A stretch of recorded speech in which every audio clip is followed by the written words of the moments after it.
जय हिंद। ज्योग्राफ़ी की सीरीज को स्टार्ट करते हुए आज हम 8th क्लास की ज्योग्राफ़ी, जिसका नाम है सामाजिक विज्ञान, संसाधन एवं विकास, इसका आज हम 4th लेसन देखेंगे। इससे पहले की वीडियो में हम इसके 3 लेसन कवर कर चुके हैं, ठीक है। और आज चौथा लेसन है जिसका नाम है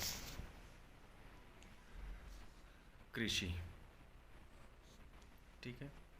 इस लेसन के कौन कौन से क्वेश्चन हैं, कहाँ उनके उत्तर हैं, वो मैं आज आपको बताऊंगा। तो चलिए देखते हैं लेसन नंबर 4th। देखिए इसके क्वेश्चन आंसर हैं, क्वेश्चन है। पहला प्रश्न है कि कृषि क्या है। दूसरा प्रश्न है उन कारकों के नाम बताइए जो कृषि को प्रभावित कर रहे हैं। तीसरा क्वेश्चन है स्थानांतरी कृषि क्या है, इस कृषि की क्या हानियाँ हैं। चौथा क्वेश्चन है कि रोपण कृषि क्या है। और पांचवा क्वेश्चन है सरकार किसानों को कृषि के विकास में किस प्रकार मदद करती है। बाकी कुछ MCQ क्वेश्चन है, एक एक करके इनको भी देखें। तो चलिए पहले क्वेश्चन का आंसर हम देखते हैं। कृषि क्या है। इस क्वेश्चन के आंसर के लिए आप पेज नंबर 40 पर आ जाए, पेज नंबर 40 पर। पेज नंबर 40 पर यहाँ देखे लिखा हुआ है कि कृषि एक प्राथमिक क्रिया है। फसलों, फलों, सब्जियों, फूलों को उगाना और पशुधन पालन इसमें शामिल है। मेन तो इस क्वेश्चन का आंसर यहाँ तक बन जाता है, ठीक है। आपको सिर्फ लिखना भी यहीं तक है, लेकिन थोड़ा सा एक्सप्लेन कर देता हूँ मैं कि जैसे यहाँ पे लिखा हुआ है कृषि एक प्राथमिक क्रिया है। ये प्राथमिक क्रिया का मतलब क्या है। देखो हमारे 3 क्षेत्र होते हैं, एक प्राथमिक, द्वितीयक और तृतीयक। कृषि और कृषि से संबंधित जितने भी कार्य होते हैं वो हमारे प्राथमिक क्षेत्र के अंतर्गत आते हैं, ठीक है। जैसे पशुपालन, बागवानी या फसलों को उगाना, ये सब हमारे कृषि के अंतर्गत आते हैं और एक प्राथमिक क्षेत्र का कार्य है, ठीक है। द्वितीय क्षेत्र में आते हैं हमारे, देखो जैसे प्राथमिक क्षेत्र जो हमारी कृषि है, हमने कच्चे माल के रूप में जो उत्पादन किया है वह प्राथमिक क्षेत्र में है। द्वितीय क्षेत्र में आते हैं हमारे उद्योग धंधे, चाहे वो छोटा उद्योग हो या बड़ा हो, ठीक है, जो कच्चे माल को तैयार करके आगे मार्केट में भेजते हैं, वो द्वितीय क्षेत्र में आते हैं। तृतीय क्षेत्र में आते हैं हमारे जो भी बैंकिंग से संबंधित सेवाएं हैं, जो जितनी भी सेवाएं हैं बैंकिंग से संबंधित या व्यापार हो गया, ठीक है, और प्रशासन वगैरह, ये सब तृतीय क्षेत्र में आते हैं, ठीक है। तो इस प्रश्न का आंसर पहले का यहाँ से लेकर आप यहाँ तक लगाएं, ठीक है। दूसरा प्रश्न देखते हैं।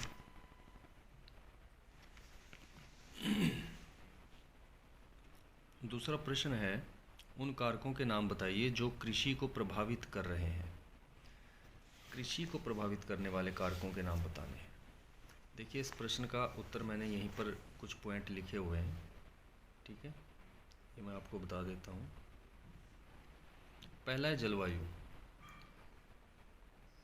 किसी भी प्रकार की कृषि, अगर हमें कोई भी फसल उगानी हो तो सबसे महत्वपूर्ण कारक है जलवायु, कि वहाँ की जलवायु कैसी है, वर्षा कितनी होती है, ठंडी गर्मी कितनी होती है, ठीक है, तापमान कितना है। तो ये जलवायु पर निर्भर करता है कृषि। तो पहला पॉइंट तो ये है जो प्रभावित करने वाला है। दूसरा है भूमि की प्रकृति। भूमि की प्रकृति का मतलब यहाँ पर ये है कि भूमि वहाँ की कैसी है, प्लेन है या उबड़ खाबड़ है, क्योंकि जो फसल हम उगा रहे हैं उसको खेत में से हमें उठाकर बाहर भी ले जाना है, मार्केट में भी लेकर जाना है। तो मतलब क्या है कि इस खेत तक, जो भी खेत में हमने फसल उगाई है, उस खेत में साधन संसाधन जो भी है वो पहुंच सकता है या नहीं। अगर प्लेन होगी भूमि तो बिल्कुल चला जाएगा, कोई दिक्कत नहीं है। लेकिन अगर उबड़ खाबड़ होगी तो वहाँ पर जो भी है, जैसे कोई गाड़ी वगैरह ले जानी है लोडिंग के लिए, तो वो वहाँ पर नहीं जा पाएगी। तो भूमि की प्रकृति ये भी एक महत्वपूर्ण कारक है। तीसरा है उपजाऊ मिट्टी। मिट्टी का उपजाऊ होना ये सबसे महत्वपूर्ण कारक है, ये बहुत प्रभावित करने वाला कारक है। अगर मिट्टी उपजाऊ ही नहीं होगी तो अनाज या फसल जो भी उगा रहे हैं उसकी पैदावार अच्छी नहीं होगी। ठीक है, तो उपजाऊ होना मिट्टी का बहुत ही ज़्यादा महत्वपूर्ण है। चौथा है साक्षरता। देखो, यहाँ पर साक्षरता का मतलब ये नहीं है कि इंसान एमए बीए पढ़ा हो, नहीं। यहाँ पर साक्षरता का मतलब है कि जो इंसान खेती कर रहा है उसको खेती के बारे में पूरी नॉलेज होनी चाहिए। ठीक है, उसको बीजों का पता होना चाहिए, बीजों की किस्मों का पता होना चाहिए, कीटनाशकों का पता होना चाहिए। ठीक है, खेत में कौन सी फसल किस समय उगाई जाए इसका पता होना चाहिए। फसल से संबंधित हर नॉलेज उसको होनी चाहिए। पांचवा है बाज़ार की निकटता। देखो, हम जो भी फसल या अनाज उगा रहे हैं तो उसको हमें बेचने के लिए बाज़ार जाना पड़ेगा। तो वहाँ से बाज़ार कितनी दूरी पर है, कितनी निकट है, ये भी डिपेंड करता है, प्रभावित करता है हमारी खेती को। ठीक है, चौथा यातायात। छठा यातायात है। यातायात का तो होना बहुत ज़रूरी है आज के समय में। अगर हमने थोड़ा सा भी अनाज उगाया है अपने खेत में तो उसको हम किसी भी गाड़ी में लोड करके लेके जाएंगे। ठीक है, तो ये सारे के सारे जितने भी कारक हैं ये प्रभावित करने वाले कारक हैं कृषि को। ठीक है, अगला क्वेश्चन है कि स्थानांतरी कृषि क्या है, इस कृषि की क्या हानियां हैं। देखो, इस क्वेश्चन का आंसर स्थानांतरी कृषि क्या है।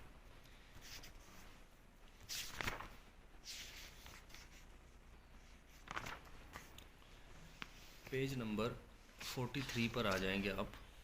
ये पेज नंबर 43 है। यहाँ पर देखिए, स्थानांतरी कृषि। अमेज़न बेसिन के सघन वन क्षेत्र उष्णकटिबंधीय अफ्रीका, दक्षिण पूर्वी एशिया और उत्तरी पूर्वी भारत के भागों में प्रचलित है।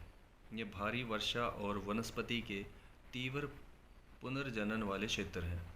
वृक्षों को काटकर और जलाकर भूखंड को साफ किया जाता है, तब राख को मृदा में मिलाया जाता है तथा मक्का, रतालू, आलू और कसावा जैसी फसलों को उगाया जाता है। ठीक है, भूमि की उर्वरता की समाप्ति के बाद वह भूमि छोड़ दी जाती है और कृषक नए भूखंड पर चला जाता है। स्थानांतरी कृषि को कर्तन एवं दहन कृषि के रूप में भी जाना जाता है। देखो, बड़ी सिंपल सी बात है। कहने का मतलब क्या है यहाँ पर कि जो स्थानांतरी कृषि है वह वृक्षों को काटकर और जलाकर, वृक्षों को काटा फिर उनको जला दिया और वहाँ से भूखंड को साफ कर दिया गया। जो उसकी राख बच जाती है, ठीक है, उसको मिट्टी में मिला दिया जाता है और फिर वहाँ पर फसलों को उगाया जाता है। फसलें कौन कौन सी, जैसे मक्का होगी, रतालू है, आलू है, कसावा है, ये ऐसी फसलों को उगाया जाता है। इनको उगाने के बाद जब भूमि की उर्वरता समाप्त हो जाती है, मतलब कि भूमि फसल उगाने लायक नहीं रहती, उसको छोड़ दिया जाता है और दूसरे भूखंड पर जाकर खेती की जाती है। ठीक है, इसको कर्तन और दहन कृषि के रूप में भी जाना जाता है, ये याद रखना है। ये तो था स्थानांतरी कृषि। अब इसकी हानियाँ क्या है। हानियाँ इसकी ये हैं कि एक तो मृदा का प्रदन होगा।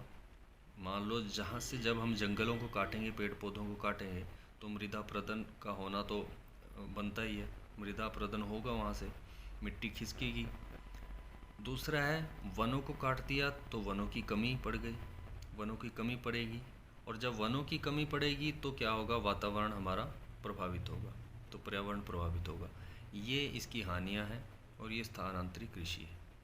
ठीक है, ये आपके तीसरे क्वेश्चन का आंसर है पेज नंबर 43 पर। नेक्स्ट क्वेश्चन देखते हैं।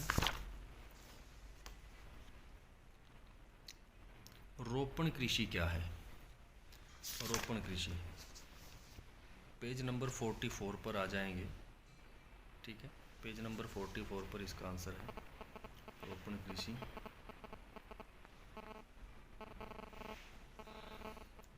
देखिए लिखा हुआ है, रोपण कृषि वाणिज्य कृषि का एक प्रकार है जहां चाय, कहवा, काजू, रबड़, केला एवं कपास की एकल फसल उगाई जाती है।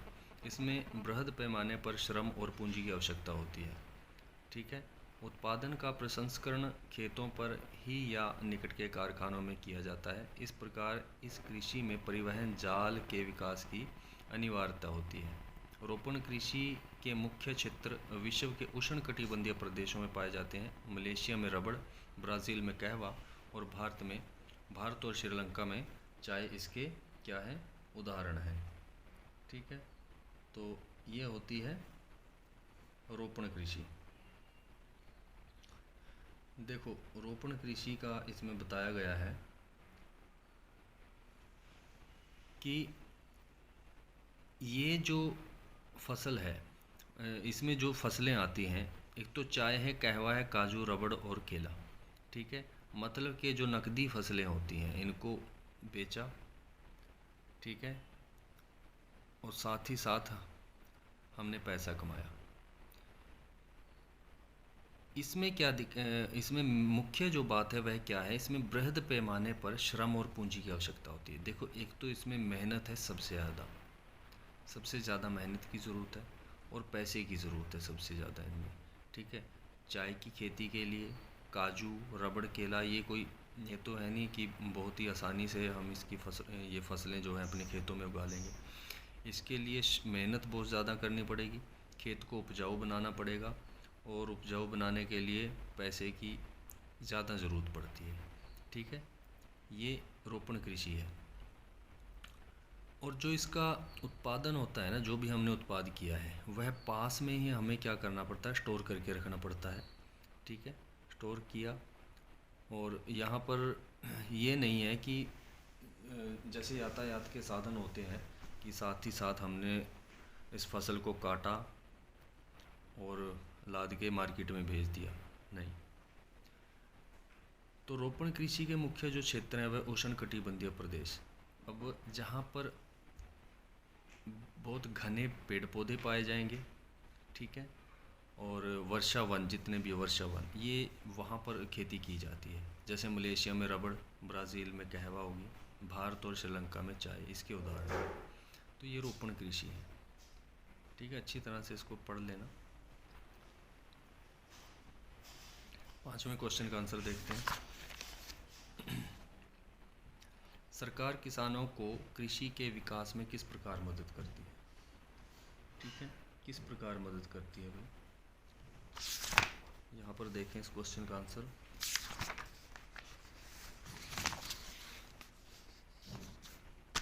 पेज नंबर 46 पर, ये पेज नंबर 46 है, यहाँ पर इस प्रश्न का उत्तर है कृषि का विकास। कृषि विकास का संबंध बढ़ती जनसंख्या की बढ़ती मांग को पूरा करने के लिए कृषि के उत्पादन को बढ़ाने की दिशा में किए जाने वाले प्रयासों से है। यह कई तरीकों से प्राप्त किया जा सकता है। यहाँ जैसे बोए गए क्षेत्र में विस्तार करके, बोई जाने वाली फसलों की संख्या बढ़ाकर, सिंचाई सुविधाओं में सुधार करके, उर्वरकों और उच्च उपज देने वाले बीजों का प्रयोग द्वारा। ठीक है, कृषि का मशीनीकरण भी कृषि के विकास का एक अन्य पहलू है। देखो सीधी सी बात है, ये जो यहाँ पर कुछ पॉइंट दिए गए हैं, सरकार की तरफ से हमें सहायता मिलती भी है इनमें कि जो भी हम फसलें बो रहे हैं उसकी संख्या बढ़ा दी जाए। ठीक है, या सिंचाई की सुविधाओं में ये भी किया गया है, सिंचाई की सुविधाओं में सुधार किया गया है।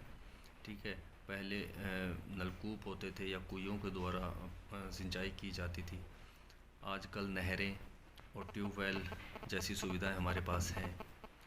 और उर्वरकों और उच्च उपज देने वाले बीजों का प्रयोग, देखिए उर्वरकों का या जो भी उच्च किस्म के बीज हैं उनका उपयोग हम कर रहे हैं। सरकार ने ये सुविधाएं हमें दी हैं। ठीक है। और कृषि का मशीनीकरण भी हो गया। अब आज पहले जो है कई कई मज़दूर एक खेत में काम करते थे, लेकिन वहीं पर आज एक मशीन के द्वारा खेती की जा सकती है। नुकसान भी है, देखो मज़दूरी जो पहले होती थी, अब जहाँ 10 मज़दूर काम करते थे वहाँ एक मशीन काम कर रही है। ये खैर एक अलग मैटर है, इससे हमें कुछ नहीं लेना। ये आप समझिए यहाँ पर कि ये जो पॉइंट यहाँ बताए गए हैं सरकार के द्वारा, ये सहयोग किया जाता है किसानों को। ठीक है, ये इस क्वेश्चन का आंसर है। कुछ MCQ क्वेश्चन है कि उद्यान कृषि का अर्थ क्या है। उद्यान कृषि का अर्थ होता है फलों व सब्जियों को उगाना। ठीक है। सुनहरा रेशा से अभिप्राय क्या है। सुनहरा रेशा पटसन को बोलते हैं। कॉफ़ी का प्रमुख उत्पादक देश ये ब्राज़ील है भाई। ठीक है। तो ये इस लेसन के कुछ क्वेश्चन आंसर थे जो मैंने आपको बताए। इससे नेक्स्ट वीडियो में हम 5वें लेसन के क्वेश्चन आंसर करेंगे। तब तक के लिए जय हिंद।